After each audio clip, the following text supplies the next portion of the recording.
Puting papel. Ang sabi ng aming guro ay maglabas daw kami ng puting papel para gawin ang aming aktibidad. Saktong-sakto, meron akong dalang puting papel. Sobrang linis at walang halong dungis. Hindi pa ito lukot-lukot dahil maingat ako mag-alaga ng aking mga kagamitan. Uy, pwede ba makahingi ng puting papel? Sambit ni Marco na isa sa matalik kong kaibigan. Binigyan ko siya dahil ganito talaga kami. Nagtutulungan sa isa't isa. Pero hindi niya sinasadyang malagyan ito ng itim na tinta ng ballpen. Bago kayo magsimulang gumawa ng aktibidad ay pakipasang puting papel sa harapan at huwag na huwag lalagyan ng pangalan. Pinasa namin sa harapan ng papel ng bawat isa at pagkatapos nito binalik sa amin ng aming guro ang mga papel pero hindi na ang dating papel ang aming matatanggap dahil halo-halo na ito. Got 1 and pass, uwi ka ng aming guro. Ayoko ito, may blank ink eh. Sambit ng isa naming kaklase.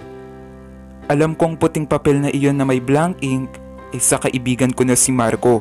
Kahit si Marco hindi niya naisipan kunin ang sarili niyang papel nang makarating na ito sa kanya. Kahit alam niyang sa kanya ito, bagkus iba ang kanyang kinuha, yung papel na walang halong dungis. Napansin ng aming guro na walang kumukuha sa puting papel na may blank ink, kaya kinuha niya ito na may halong galit. Mga anak, bakit ni isa sa inyo walang kumukuha ng puting papel na ito at pinagpapasahan ninyo? Bakit? Dahil ba nadumihan ng puting papel kaya hindi nyo na ito kinuha? Pwede pa naman itong gamitin kasi napakaliit lang naman yung blank ink sa papel eh. At mas lamang pa rin ang malinis na bahagi nito. Mas lalo akong namangha sa sinabi ng aming guro nang inihalin tulad niya ang puting papel sa isang tao. Ihahalin tulad ko ang puting papel na ito sa isang mabuting tao.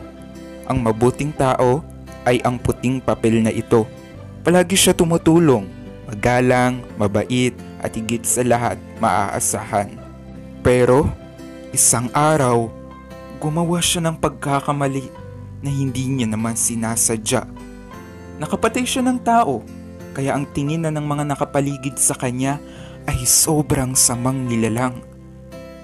Pero ang nagawa niyang krimen ay hindi niya naman sinasadya dahil pinagtanggol niya lang ang kanyang sarili pero hindi na siya pinaniwalaan ng mga taong tinulungan niya. Ang kinuwento ko sa inyo mga anak ay simbolismo ng puting papel na ito na may halong dumi. Kahit gaano ka pa nakabuting tao, kahit 99% ang ginawa mong kabutihan sa buhay mo, pero kapag nakagawa ka ng pagkakamali, kahit 1% lang ito na ang titingnan sa'yo ng mga tao. Ito nang magiging basihan nila kung isa kang mabuti o masamang nilalang.